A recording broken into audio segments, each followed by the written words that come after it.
Bonjour tout le monde. Voilà, donc nous arrivons à la fin de cette série de cours, au fond sur ces 2 dernières années. Et donc on termine sur ces flavines. C'est assez paradoxal puisque ce sont des très anciennes familles de cofacteurs. Et ce que je voudrais vous montrer, là aussi, c'était un peu l'esprit des cours, c'était de vous montrer qu'en réalité, on continue à découvrir, et c'était le cas au cours des dernières années, on continue à découvrir des façons nouvelles pour les flavines de faire de la chimie. Alors, je vais parler de sujets que je connais un peu, mais sous le contrôle de Jemel, qui connaît mieux ces choses-là que moi. Donc Jemel Abdand, qui est chargé de recherche au CNRS, prendra la suite pour finir le panorama sur cette famille de cofacteurs. Voilà, Jemel est peut-être le spécialiste français de ces cofacteurs. Oui, il y a toujours cette idée que comme ce sont de vieux machins, c'est plus la peine de travailler dessus. Bon, ça arrive souvent, ça, en science. Et en réalité, la biologie offre toujours des surprises et vous allez en voir quelques-unes. Bon, je suis obligé de redonner ça pour ceux qui ont oublié ou n'étaient pas là la semaine dernière. Donc, à nouveau, c'est de ces cofacteurs-là dont on parle. Et donc, quand je parlerai du cycle isoalloxazine, ça m'arrivera, je parle de ça. Et comme vous le voyez ici, à côté de la chaîne, sur la chaîne ici, en N10, vous avez des chaînes variables. Je ne rentre pas dans le détail, vous connaissez ça. Et la deuxième chose qu'il faut rappeler, qui sera utile aussi, c'est que sous cette forme, la flavine est à l'état oxydé, et elle est donc capable d'être réduite avec un couplage avec un proton pour donner appelons-la une semi-quinone. C'est pas tout à fait, c'est une iminoquinone en fait, mais je simplifierai en parlant de quinone. Les quinones sont dénommées lorsqu'il y a des atomes d'oxygène.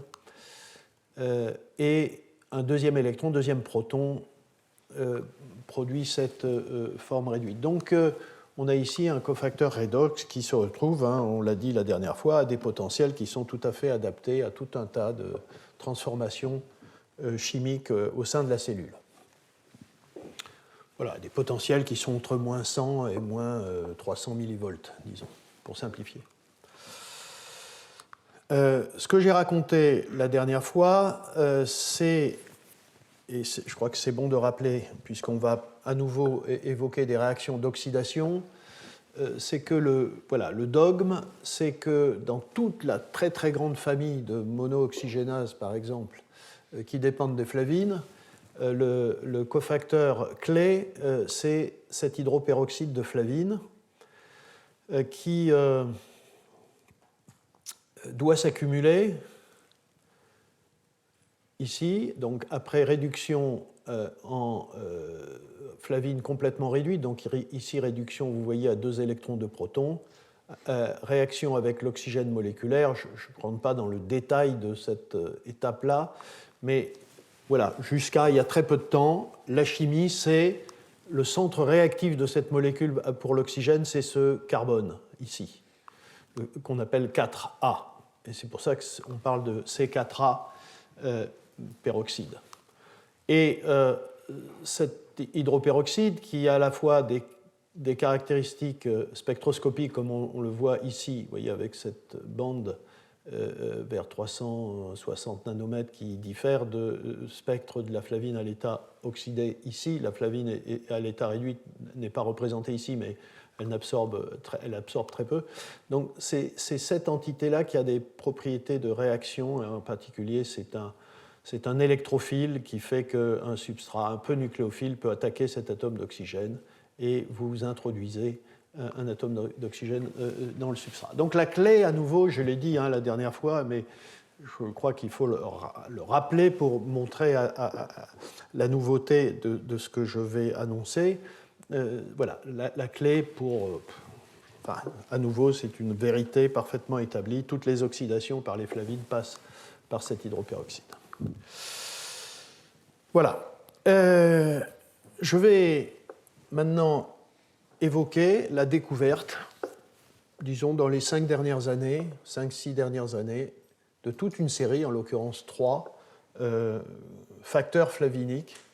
Et ce qui va être frappant, c'est que c'est la position N5. C'est la position N5 et pas C4A. C'est la position N5 de la flavine qui va faire apparaître une réactivité tout à fait particulière. À nouveau, donc retenez cette flavine oxydée, cet hydroperoxyde, et ici je vais introduire un premier système, c'est la possibilité de faire des oxydes, des N-oxydes. Alors ici vous avez l'écriture soit sous forme d'oxoammonium, soit sous forme de nitrone, en fonction d'où vous mettez les doublets électroniques, et également de flavine N5 peroxyde, et ça sera le premier sujet. À cette occasion, juste en passant, je vais parler d'une famille de molécules du vivant, de métabolites secondaires, donc de toute une série d'organismes, ici bactéries, champignons, végétaux, animaux, qui sont les polycétides. Ici, vous avez quelques exemples, notamment d'antibiotiques, et je vais parler de cette molécule, l'entérocine, puisque c'est l'étude de la biosynthèse de l'entérocine qui a mené à la découverte de ce N-oxyde. Voilà, alors ça c'est une dia un peu complexe, mais voilà, 2013, c'est l'étude de la biosynthèse d'une série d'antibiotiques ici, et en particulier l'entérocine, avec toute une série d'enzymes appelées ENC quelque chose, ENCC, vous voyez, ENC ABC, ENCM, etc., ENCK, ENCA, je ne rentre pas dans le détail de tout cela, mais ce qu'il faut retenir, c'est que la protéine ENCM ici est une protéine qui est une enzyme qui fait sur un substrat organique, mais fixé à une autre protéine, ENCC. Donc dans la première étape, et là je ne rentre pas dans le détail, la protéine ENCC avec une cystéine fixe cette molécule, et l'enzyme, alors ici qui est représentée de façon simple, mais qui a une conformation assez complexe, cette enzyme catalyse l'introduction d'un atome d'oxygène en cette position 4. Et cet oxygène vient de l'oxygène moléculaire. Et une fois que vous avez introduit cet atome d'oxygène, vous avez un réarrangement assez complexe, alors de type Favorsky pour les spécialistes de chimie organique. J'ai une slide pour montrer de quoi il s'agit exactement, mais je vais me concentrer sur cette partie-là qui est sur celle-là, excusez-moi, sur l'introduction de l'atome d'oxygène ici, en position 4. Voilà, un exemple de réarrangement de Favorsky pour ceux qui s'intéressent à la chimie organique. Par exemple, le passage d'un cycle à 5 un cycle à 6 en cycle à sec en milieu basique. Donc, vous faites un énolate qui, à cause de la présence d'un groupe partant ici, vous voyez, donne cet intermédiaire qui conduit à un cycle à 5. Et voilà. Et c'est un peu cette chimie-là qui est mise en œuvre ici dans cette étape-là. Une fois que vous avez introduit l'atome d'oxygène, vous voyez ce cycle à 3 qui déclenche un autre cycle. Bon, ok. Alors, il s'avère que dans ce travail-là, là aussi, une structure aux rayons X assez intéressante a permis de comprendre un certain nombre de choses. Alors évidemment, c'est une flavoprotéine, sinon je n'en parlerai pas à cette occasion. C'est une flavoprotéine et c'est une flavoprotéine un peu particulière parce que, oui, voilà, on le voit ici, la flavine est accrochée de façon covalente à une histidine de la chaîne polypeptidique. Pour le moment, je n'ai montré que des exemples de flavines qui avaient qui étaient fixées de façon non covalente dans un site actif de protéines. Il y a de nombreux cas, enfin pas très très grands, mais il y a un certain nombre de cas dans lesquels la flavine est accrochée de façon covalente. Ici, c'est une histidine, je n'en dirai pas plus. Évidemment, de telles modifications confèrent des réactivités probablement adaptées à la chimie qui est mise en œuvre, mais en tout cas, voilà. Et cette flavine, bon, donc ça c'est la structure aux rayons X de toute la protéine, cette flavine est à proximité d'un canal, d'un tunnel, où il est facile de positionner le substrat et de voir que la position 4 que vous allez oxyder va se trouver assez proche de la flavine. C'est toujours la stratégie qui est utilisée par les sites actifs. Ce qui est étonnant dans cette structure, ce que montre cette structure, c'est qu'il n'y a pas de site de fixation du NADPH. Alors ça c'est un peu troublant, puisqu'il faut que cette flavine soit réduite, et vous allez voir, nous allons en discuter comment on se sort de ça. Il s'avère que ce substrat est un peu compliqué. Vous voyez, notez que cette molécule-là est au bout, au bout de cette molécule, il y a une protéine, c'est ENCC. Donc c'est un substrat extrêmement complexe.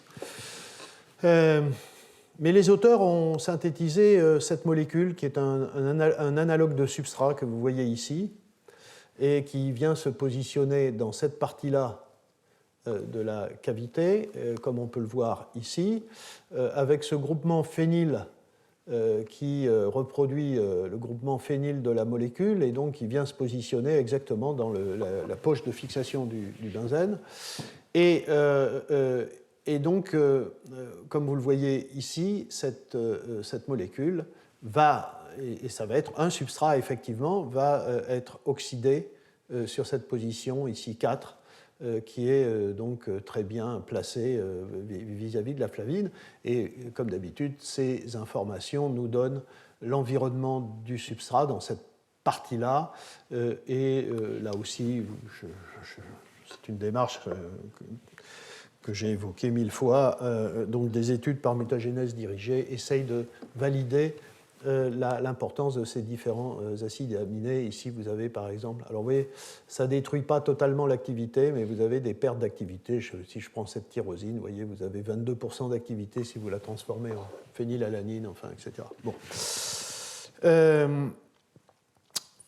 Et cette transformation ici d'un méthylène en carbonyle, ça a cette particularité que c'est une oxydation à 4 électrons.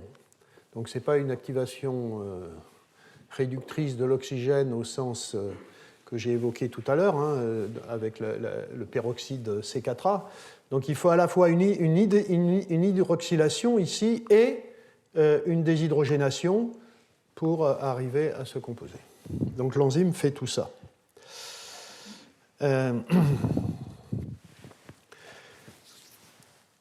L'étude du mécanisme a montré plusieurs choses. La première, c'est que lorsque vous partez de la flavine réduite, puisqu'il faut qu'elle soit réduite pour être active, et par exemple que vous réduisez par du dithionite, un réducteur chimique classique, et que vous introduisez de l'oxygène, ce qui est clair, c'est que vous ne formez ni la flavine oxydée, ni le peroxyde, le fameux peroxyde C4A. Vous formez autre chose. Ici, en bleu, vous avez la flavine oxydée et vous formez ce chromophore violet qui absorbe ici à 460 nanomètres, qui a été montré comme actif et étant pour faire l'oxydation du substrat, et que c'est un oxydant à 4 électrons par des manips de titration avec des molécules adaptées. Hein. Et donc, ça exclut un peroxyde C4A, ce qui était l'hypothèse privilégiée au début pour faire ces oxydations. Et donc, très rapidement, la proposition qui a été faite est que ce soit un N-oxyde, et en particulier parce que des N-oxydes de flavine, ce sont des composés qui avaient été synthétisés par les chimistes précédemment. Et donc, voilà, vous voyez, en 1978, ça, ce sont des années où il y a eu beaucoup de chimie de flavine qui ont été produites. Voilà, par comparaison avec un spectre de tel N-oxyde. Ensuite, il y a eu beaucoup plus de choses qui ont conforté cette hypothèse.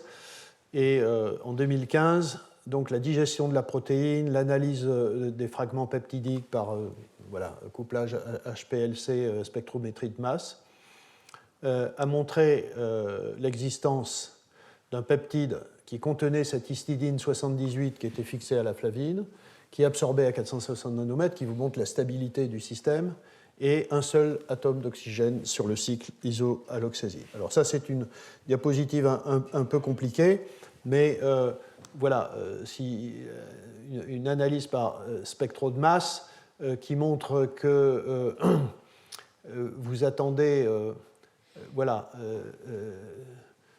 si vous n'avez pas le N-oxyde ici, si vous avez la flavine oxydée, vous attendez un signal à 1328 et à 981 pour la partie ici, isoalloxazine ribitol. Ces deux fragments sont importants à détecter pour savoir si l'atome d'oxygène est bien sur la partie isoalloxazine. C'est ce qui est démontré. Voilà la flavine oxydée. Et lorsque vous faites cette réaction, tout l'ensemble de la réaction que j'ai indiquée avec de l'oxygène 16, ce que vous observez, c'est une masse de 1344 et pas 1328. Et pour la partie ici en jaune, c'est une masse de 997. Tout ça démontre parfaitement, lorsque c'est en plus appuyé par une réaction de marquage à l'oxygène 18, vous voyez 2 de plus et 2 de plus ici, bon, tout ça montre parfaitement qu'il n'y a pas d'hydroperoxyde dans cette espèce, il y a un N-oxyde et de préférence donc localisé sur cet atome d'azote. Beaucoup de questions sur le mécanisme de formation de cette flavine N5-oxyde, et une première hypothèse qui est assez normale, c'est de faire intervenir de façon intermédiaire le C4A peroxyde, puisque c'est celui-là qu'on connaît bien, et pour donner une oxaziridine que vous voyez ici, ce cycle A3 avec 2 atomes d'oxygène, qui pourrait conduire donc au N-oxyde. En fait, ce mécanisme a été exclu, je dirais, sur la base d'expériences en cinétique rapide, puisque, comme vous le savez, cet hydroperoxyde a des caractéristiques spectrales très particulières et que dans de telles expériences, on devrait voir intermédiairement se former le peroxyde. Enfin, en tout cas, c'était le rationnel de l'étude. Et en réalité, lorsque vous faites ces expériences, vous avez directement la transformation de la flavine réduite dans cette flavine N-oxyde. Donc, il y a une hypothèse d'un intermédiaire différent dans lequel cet atome d'azote est le site de la formation d'un hydroperoxyde intermédiaire. Donc ça, c'est un cas de peroxyde en position 5 qui est ensuite, par protonation, transformé en oxoammonium, enfin en N-oxyde. Voilà donc les hypothèses actuelles de mécanisme de formation de ce N-oxyde.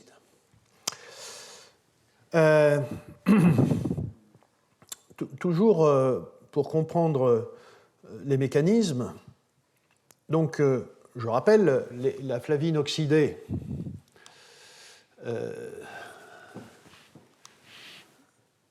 n'est pas capable de transformer le substrat ici. Il faut que la flavine soit à l'état réduit et qu'on lui mette de l'oxygène, enfin qu'on la fasse réagir avec de l'oxygène. Donc, l'hypothèse de travail, c'est que cette flavine réduite réagit avec de l'oxygène pour donner ce N-oxyde, donc c'est ce qu'on a vu précédemment, et ensuite, on a ce N-oxyde qui est l'agent ici hydroxylant pour donner cet intermédiaire. À partir du moment où vous avez cette réaction, vous formez intermédiairement de la flavine oxydée, et c'est cette flavine oxydée, et ça a été montré, a la capacité non pas d'oxyder ce substrat, mais d'oxyder celui-là. Et la déshydrogénation ici se fait grâce à cette flavine pour donner le produit final.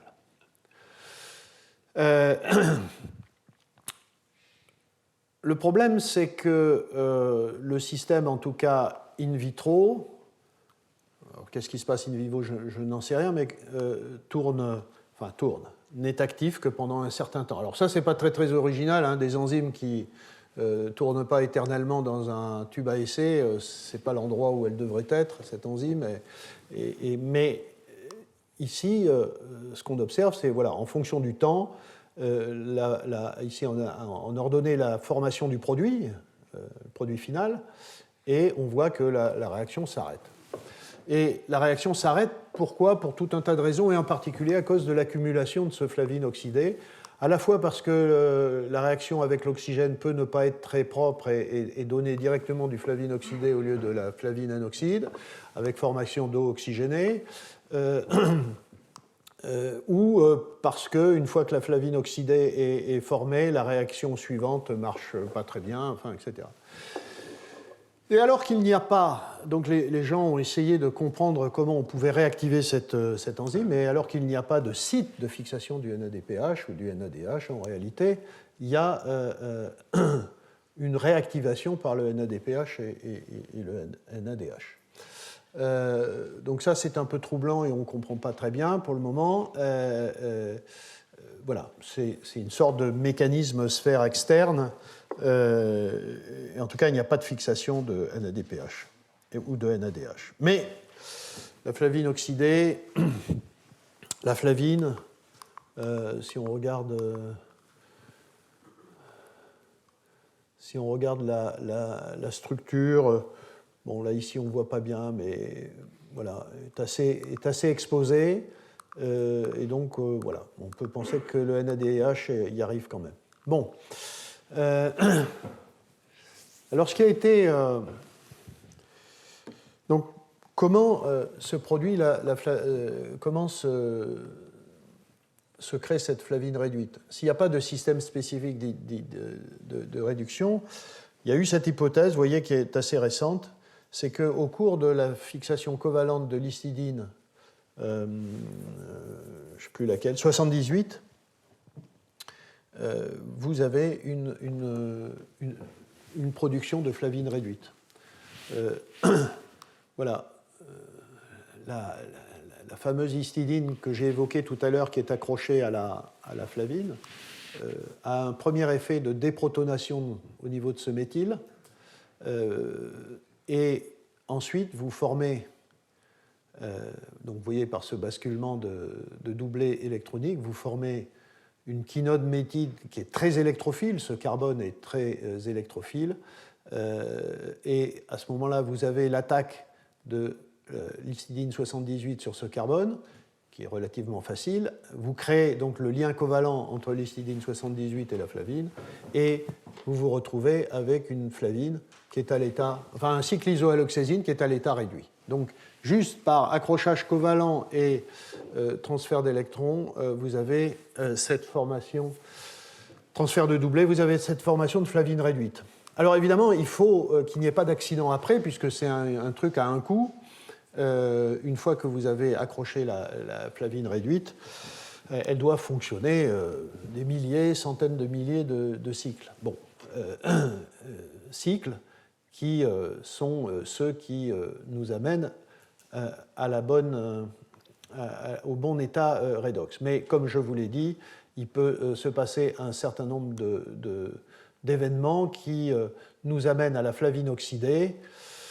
Alors, comment tout ça se répare? À nouveau, je répète, la question du NADPH, comment, alors que c'est assez attendu qu'un NADPH ou un ADH soit doué pour réduire une flavine, il y a des centaines de protéines qui fonctionnent comme ça. Ici, on se demande bien comment ça se passe. Mais rappelez-vous aussi que le substrat intermédiaire des alcools comme ça sont suffisamment réducteurs pour réduire la flavine oxydée en flavine réduite. D'ailleurs, c'est bien la deuxième étape de la réaction.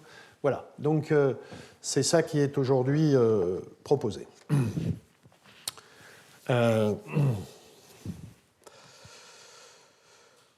Voilà, bon, ça c'est à peu près la même chose.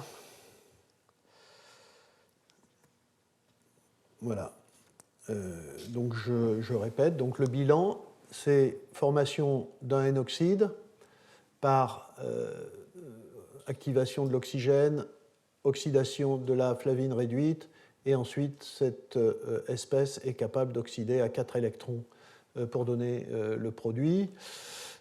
Ici, je ne crois pas qu'il y ait d'informations supplémentaires, je ne rentre pas dans le détail, c'est la même chose.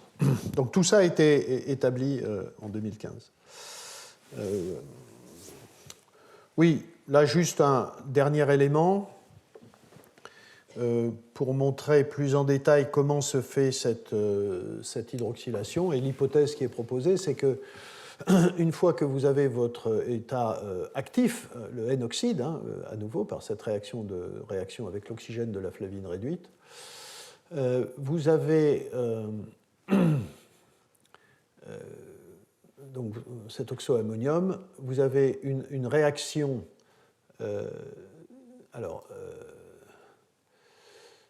Ça, il y a déjà le OH ici.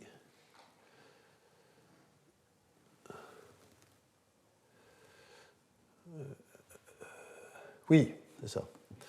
Donc vous avez cet atome d'oxygène qui attaque cette position 4 pour donner un aduit covalent, enfin c'est l'hypothèse qui est faite, entre la flavine et le substrat. Et ensuite, par réaction avec un proton, vous cassez cette liaison azote-oxygène. Donc c'est une attaque du N-oxyde sur ce carbone. Et ensuite, vous avez l'intermédiaire qui est oxydé par la flavine oxydée. Voilà. Alors, jusqu'en 2015-2016, c'était le seul système qui était proposé comme faisant apparaître à un moment donné un N5 oxyde. En fait, il y a eu plusieurs articles, notamment, et vous en avez la liste ici,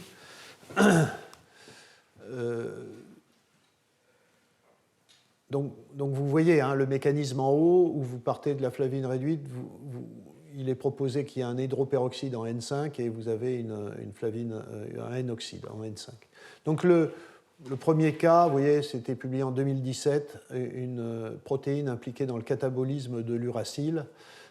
Mais ici, c'est le peroxyde qui est proposé comme étant l'agent nucléophile pour réagir sur l'uracile. Vous noterez ici que dans toutes ces réactions, cet hydroperoxyde agit comme un nucléophile, alors que le peroxyde en position C4A, le classique, est plutôt un électrophile. Donc par des réactions nucléophiles, vous ouvrez cet uracile et vous faites le produit. Mais quand vous faites ça, en fait, dans toutes ces réactions dont je vais vous parler, le N5 oxyde est un produit de la réaction et il n'est pas clairement indiqué ce que devient ce N5 oxyde. Et quelle réaction il fait ensuite. Et ça, c'est la même chose avec une protéine du catabolisme du dibenzothiophéne. Alors, les dibenzothiophénes, ce sont des Ce sont des molécules qui sont très présentes dans les pétroles, qui contiennent du soufre. Et il y a des enzymes qui... il y a beaucoup de... J'en ai déjà parlé il y a très longtemps. Il y a des développements biotechnologiques qui utilisent des bactéries qui font cette chimie-là pour désulfurer les molécules qui sont contenues dans le pétrole. Et là, ici, cette protéine est connue depuis très longtemps, et maintenant, ce qui est proposé, c'est que ça soit aussi un N5-peroxyde. Dernier exemple, une enzyme de dégradation de l'hexachlorobenzène, qui est un toxique qu'on trouve dans l'environnement et qui est très électrophile à cause des nombreux atomes de chlore. Et donc vous avez cette réaction qui conduit là aussi à un début de dégradation du substrat. Et dans tous les cas, vous voyez, c'est le N5-oxyde qui est produit. Pas beaucoup d'explications sur ce que fait ce N5-oxyde après.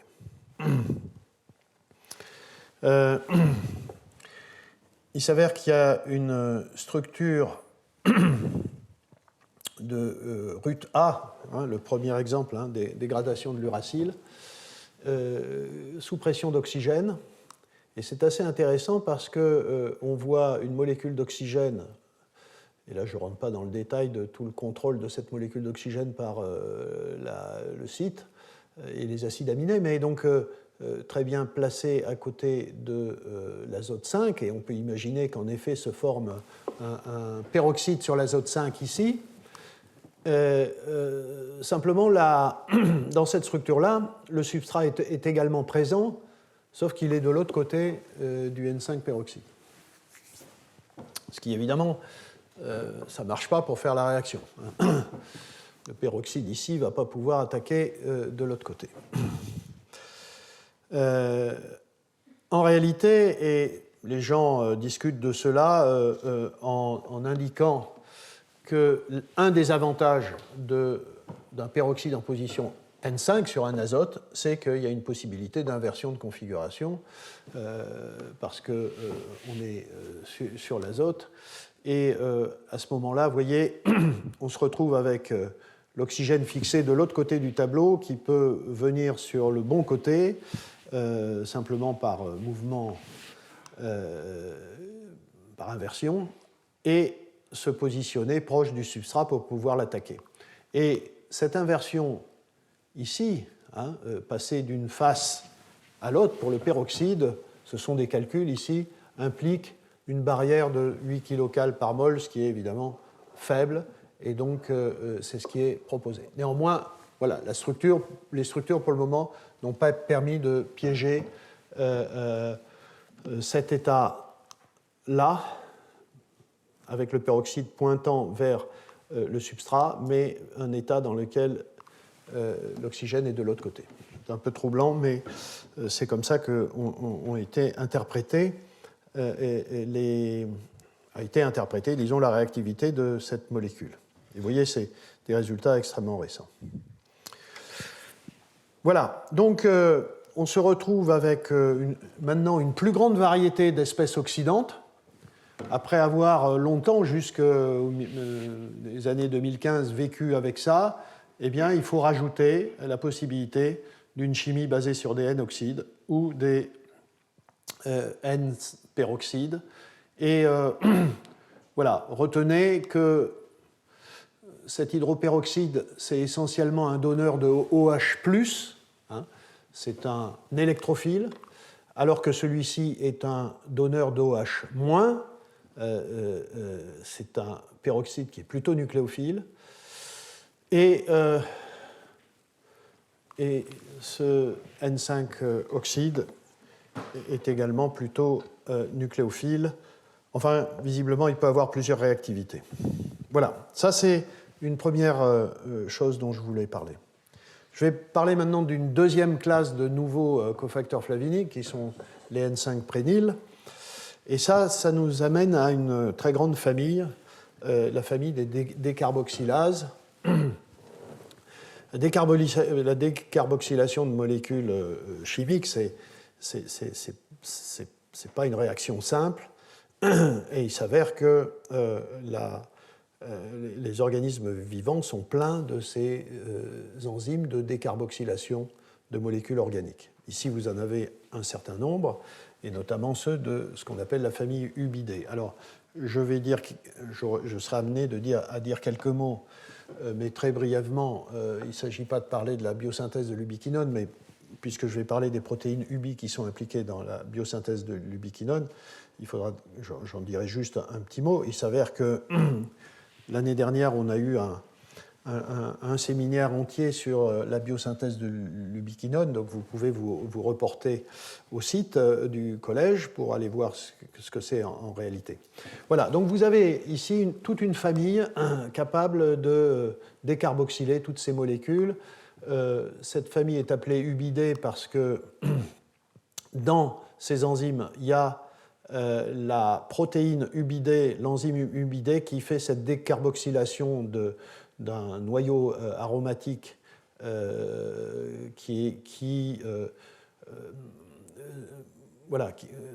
sur un intermédiaire de la voie de biosynthèse de l'ubiquinone. Et je vais parler aussi de cette molécule, l'acide férulique, parce que la décarboxylase qui conduit à décarboxyler cette molécule a été l'une des protéines qui a été très étudiée pour comprendre la chimie de ces décarboxylases. Voilà, juste vous montrer, donc c'est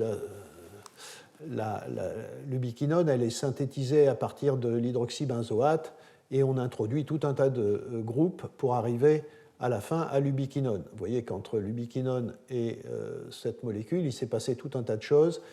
On a premièrement rajouté une chaîne isoprénoïque et très tôt, il y a une décarboxylation. Et puis ensuite, il y a l'introduction de groupements, enfin on a des hydroxylations, des méthylations de phénol, une deuxième hydroxylation, une méthylation, une dernière hydroxylation et méthylation. Et donc c'est de cette étape-là qu'on parle quand on parle de Ubidae, et vous verrez, il faut une deuxième protéine qui s'appelle UBX. Ici, voilà, c'est la même chose. Alors j'ai montré... Voilà, donc ici c'est l'acide férulique. Vous voyez, alors il y a plusieurs molécules en fonction de R1 et R2, mais lorsque je parlerai d'acide férulique, ça sera avec ces groupements-là, mais ce n'est pas très important. Ce qui est important, c'est la partie carboxylate. Sont des molécules qui ne sont pas très complexes ici, mais cette chimie-là, on peut se produire aussi sur des molécules d'une plus grande complexité, par exemple. Ici, continue un petit peu sans image. On ne sait plus faire ça, parler sans image. Donc il y a des molécules extrêmement complexes aussi qui subissent des décarboxylations. Et en tout cas, le premier message, c'est que ces systèmes de décarboxylation, dont vous allez voir la grande complexité qui vont nous amener à la découverte d'une nouvelle flavine, ces enzymes de décarboxylation en fait fonctionnent par deux. Il n'y a pas une décarboxylase, il y a un système à deux protéines. Et c'est pour ça que dans le cas de l'acide férulique, je parlerai de deux protéines, PAD1 et FDC, et dans le cas de l'ubiquinone, je parlerai de UBX et UBD. Voilà, donc je montrais cette molécule, on va plus loin. Donc c'est un système à deux protéines. Hein. Je vais parler d'UBX, UBD et PAD1, FDC. Parfois d'ailleurs, je vais mélanger un peu les choses. Donc là, au nouveau, c'est à peu près 2015. Et je vais commencer par le premier système qui a été étudié chez Saccharomyces cerevisiae. Et la première protéine, PAD1, qui était classée comme décarboxylase, en fait, n'a pas d'activité décarboxylase, mais vous comprenez très bien, puisqu'en effet, il faut deux protéines. Mais ça, c'est ce qui sera découvert ensuite. Donc, PAD1 est exprimé... Lorsqu'on exprime cette protéine dans Escherichia coli, on a un chromophore, que j'appelle X pour le moment, qui est dérivé d'une flavine. Ici, ce n'est pas FAD dont j'ai beaucoup parlé, mais FMN, et qui a des propriétés. Ce chromophore, c'est X parce qu'il n'a aucune des propriétés que nous connaissions à ce moment-là. La deuxième protéine FDC, qui est exprimée dans coli, elle a une petite activité. En fait, on comprendra assez rapidement, c'est parce que, alors que coli n'a pas de protéine PAD1, eh bien, il y a un homologue de PAD1 qui est UBX, justement, qui pourra servir un petit peu pour faire fonctionner FDC. Donc FDC, UBX, c'est un peu FDX PAD1. C'est un détail, mais voilà. Et puis quand FDX est exprimé dans coli, alors on a un autre chromophore sur FDC avec une caractéristique là tout à fait unique. Et quand on a FDC qui est exprimé dans coli en présence d'une expression de PAD1, à ce moment-là, on a une bonne activité des carboxylases. Et donc, la quantité de chromophore Y ici augmente, et on a une activité des carboxylases qui montre que, en effet, FDC marche avec PAD1, même s'il peut marcher un petit peu avec UBX. Et puis, in vitro, on constate que si FDC n'est pas très active, en effet, là aussi, pour montrer la nécessité d'avoir les deux protéines, quand on fait réagir PAD1 qui contient ce chromophore X avec une protéine FDC qui n'a rien, on rend la protéine FDC active. Voilà. Donc l'hypothèse de travail, en gros, pour faire cette réaction, à nouveau, la décarboxylation de l'acide férulique, eh bien l'hypothèse, c'est que PAD1, et c'est pareil pour UBX, transforme la FMN, dont vous avez la structure ici, en un cofacteur X, donc prend la FMN et produit un cofacteur X. Et ensuite, ce X passe dans FDC, où il devient Y, et à ce moment-là, la protéine est active, et ceci est aussi valable pour PAD1 FDC que pour UBX, UBD. UBX porte X, et UBD porte le chromophore Y. Et donc, évidemment, la question qui s'est posée ensuite, c'est qu'est-ce que c'est que ces chromophores? Là aussi, vous avez remarqué que ça arrive très souvent. La protéine UBX a pu être cristallisée. Elle avait été co-exprimée avec UBX, pas avec PAD1, mais à nouveau, vous vous souvenez que UBX peut faire le boulot de PAD1. Et il y a une structure aux rayons X qui a été obtenue avec une assez haute résolution.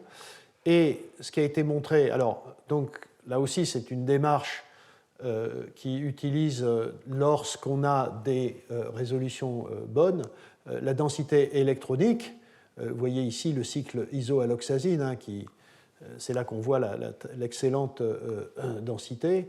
Le cycle isoalloxazine qui rentre parfaitement bien dans la densité. Et il y a une densité additionnelle ici qui fit parfaitement bien avec un cycle,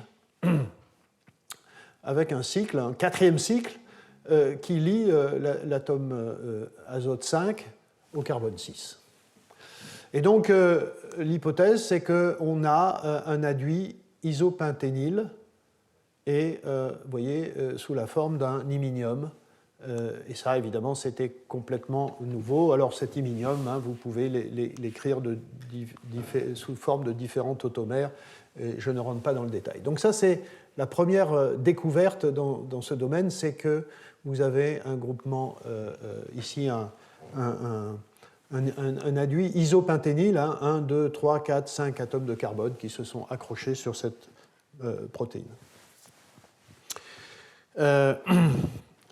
Dans ce travail, là aussi, l'intérêt, c'est que les auteurs ont pu obtenir une structure avec cette modification plus le substrat, et le substrat se positionne parfaitement bien au-dessus du site isoalloxazine modifié, vous voyez.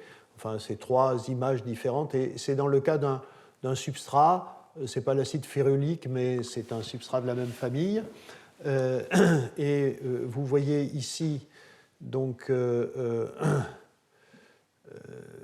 en jaune, le groupement isoalloxazine modifié, et juste au-dessus, vous avez le substrat. Et il y a toute une série d'acides aminés ici que j'ai représentés, et notamment un glutamate, je crois, ou un aspartate. Un glutamate qui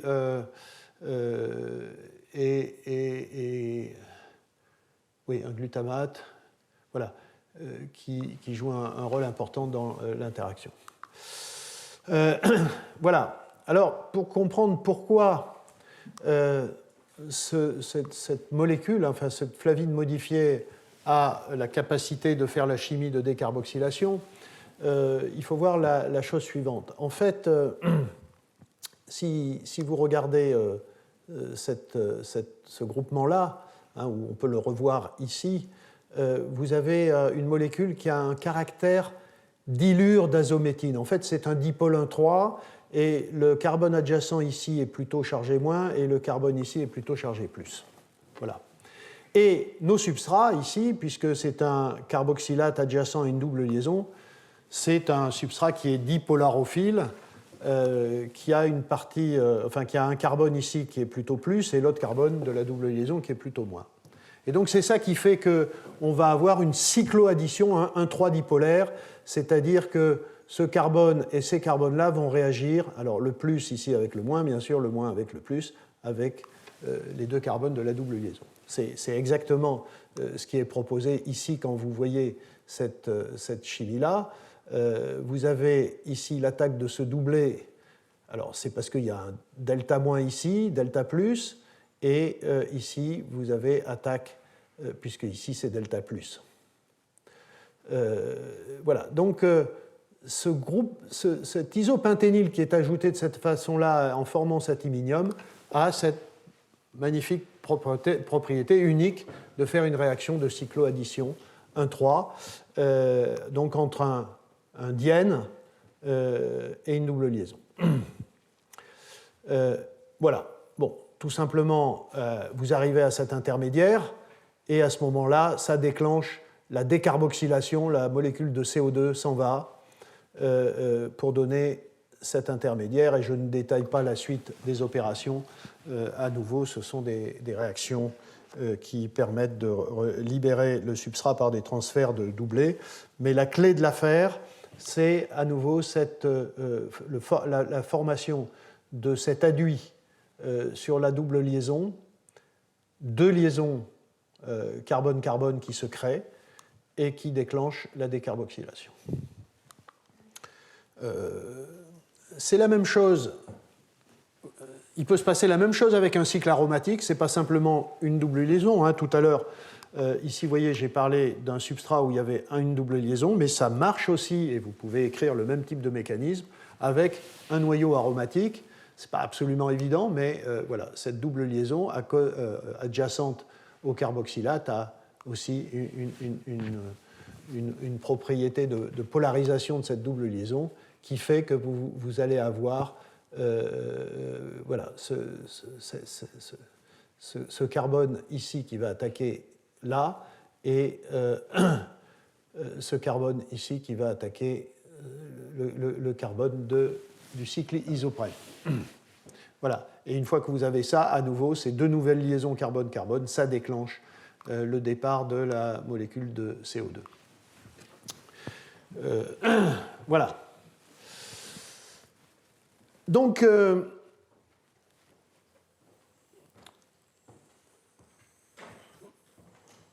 on a cette chimie. La flavine donne un chromophore Y sur PAD1 ou UBX. Cet UBX va dans FDC et donne un chromophore Y qui est absolument essentiel à la décarboxylation. Et le chromophore Y a été identifié comme étant cet iminium. La question, c'est qu'est-ce que c'est que le chromophore X maintenant? Et c'est là aussi des résultats qui ont été obtenus récemment et qui ont été clarifiés. Et en testant toute une série de molécules portant des groupes isoprènes, eh bien, les auteurs ont démontré qu'il y avait une molécule, le diméthylallyle phosphate, DMAP, cette petite molécule, qui est la seule capable de transformer la FMN portée par PAD1 ou UBX en une molécule qui est le début de la création de ce nouveau cycle. Et vous voyez, ce n'est pas un iminium à ce niveau-là. Donc c'est une forme réduite du chromophore X. Voilà, donc PAD1 ou UBX sont des prényltransférases. Ils transfèrent un groupe prényl à une flavine. Et par ailleurs, je ne l'ai pas mentionné, mais cette chimie-là ne marche que si la flavine est à l'état réduite. Donc l'oxygène est un inhibiteur. Si vous faites cette chimie-là en présence d'oxygène, en particulier, vous pouvez vous oxyder la flavine d'une part et elle n'est plus active, ou vous transformez ce produit-là en un radical qui est lui-même inactif. Là aussi, il y a des propriétés d'absorption de lumière qui nous permettent de suivre parfaitement les différentes espèces. Donc, ceci est Y et X, pardon. Vous vous souvenez que Y, il y a une double liaison ici. Et donc, la question, c'est comment on passe de X à Y. Donc, voilà comment ça se passe. Alors, parfois, je mets UBX, mais ça peut être PAD1. Donc, vous avez le premier intermédiaire, le chromophore X, qui passe sur FDC ou UBD. Donc, UBX est vide. Il faudra le re-remplir de FMN. Vous avez intermédiairement le produit X qui est dans FDC, et ensuite, pour produire la molécule de FDC, le chromophore Y qui va être actif, vous avez une étape d'oxydation, c'est une oxydation ici. Et donc, cette molécule s'oxyde, en effet, c'est une flavine réduite, s'oxyde, mais ce n'est que, il faut bien voir ça, ce n'est que parce qu'elle est à l'intérieur de la protéine FDC que sa chimie d'oxydation est contrôlée suffisamment bien pour qu'elle donne ce produit-là et non pas qu'elle se dégrade autrement. Donc il faut vraiment que cette chimie se passe à l'intérieur de la protéine FDC. Voilà. Et là, je vous montre des travaux qui ont conforté cela, de magnifiques études cristallographiques. Donc ici, vous avez la protéine UBX qui a été cristallisée, vous voyez, à une résolution de 1,8 angstrom, ce qui est pas mal.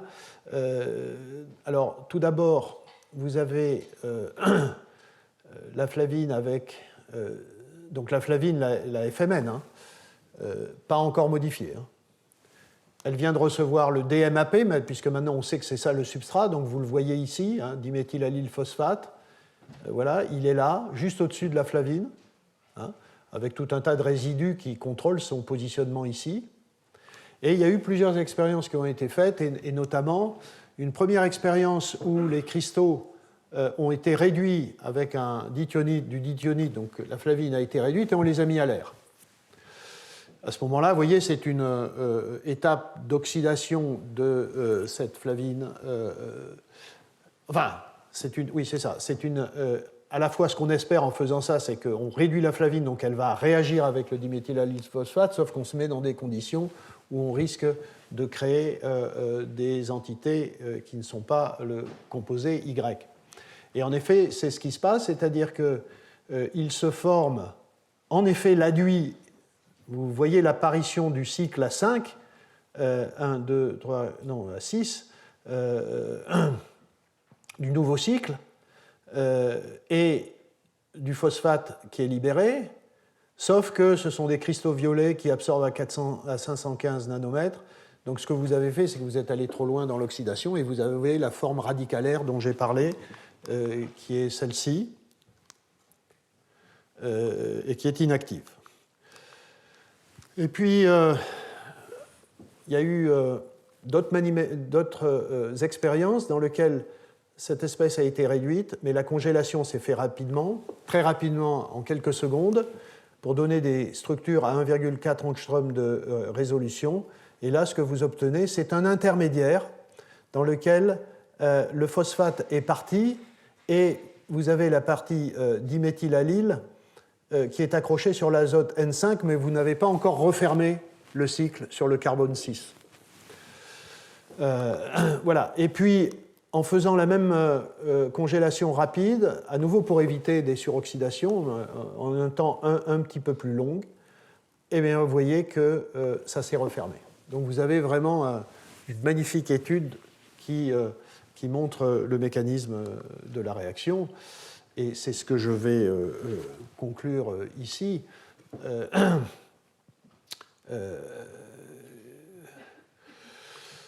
Voilà, bon, en gros, cet azote 5, qui est bien positionné à côté du phosphate, attaque ce carbone et vous avez le départ du phosphate. Vous créez cet intermédiaire qu'on a vu, vous voyez, dans la congélation très rapide, à 1 ou 2 secondes. C'est cet intermédiaire-là. Et ensuite, oui, ce qui est proposé, c'est que le phosphate ici, voilà, qui a une protonation de la double liaison qui ensuite permet de faire l'attaque du carbone 6 sur ce carbocation pour fermer le cycle et donner le chromophore, donc le chromophore X.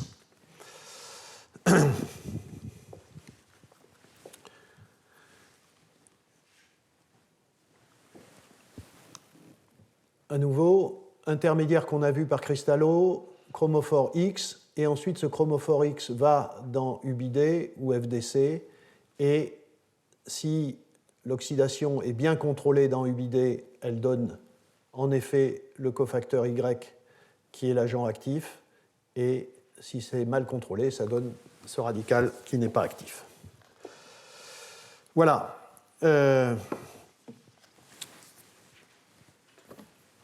Tu veux en dire quelques mots de méthylène ? Oui. Voilà, donc le dernier cofacteur intéressant, nouveau, c'est à nouveau sur la position 5, c'est la formation de ces iminiums qui vont jouer des rôles extrêmement importants dans les réactions de méthylation, et ça va faire partie du séminaire de Gemmel, car en effet, Gemmel a été un acteur essentiel dans la découverte de ces intermédiaires. Et voilà, je termine ici. Je crois qu'à nouveau, tous ces cours et ces séminaires sur le thème de nouvelles tendances en enzymologie avaient essentiellement pour but de montrer que l'enzymologie est une science en permanent développement. Ce n'est pas une vieille science. Les enzymes sont les acteurs de la chimie du vivant, et aujourd'hui on continue à découvrir, y compris, et c'est pour ça que c'était intéressant de finir sur les flavines, y compris avec des cofacteurs qui ont été très très étudiés il y a 30-40 ans, qui ont été abandonnés et, pendant un certain temps, et on continue de voir des nouveautés. Donc ce sont... voilà, l'enzymologie est très riche et difficile, hein, mais il faut ne pas mettre des croix définitives sur des domaines. On l'a vu tout au long de ces séminaires et de ces cours. Juste l'année de cours et séminaires n'est pas terminée. D'abord parce qu'on va entendre Gemmel, mais aussi parce que donc, le 8 mars, donc, il y aura un colloque dans l'amphithéâtre Guillaume Bunet qui s'appelle Chimie bio-inorganique à Paris. Et je vous invite, le programme n'est pas prêt, mais je vous invite à le regarder en début d'année. Ça aura lieu donc ici, hein, bien sûr. Et je termine donc... voilà, pour donner la parole à Gemmel Hamdan, je l'ai déjà présenté, et qui va voilà, Djemel étudie toute une série de flavoprotéines et il va nous raconter un peu notamment comment ces iminiums de flavine ont été découverts et ce qu'on peut en faire. Voilà, merci.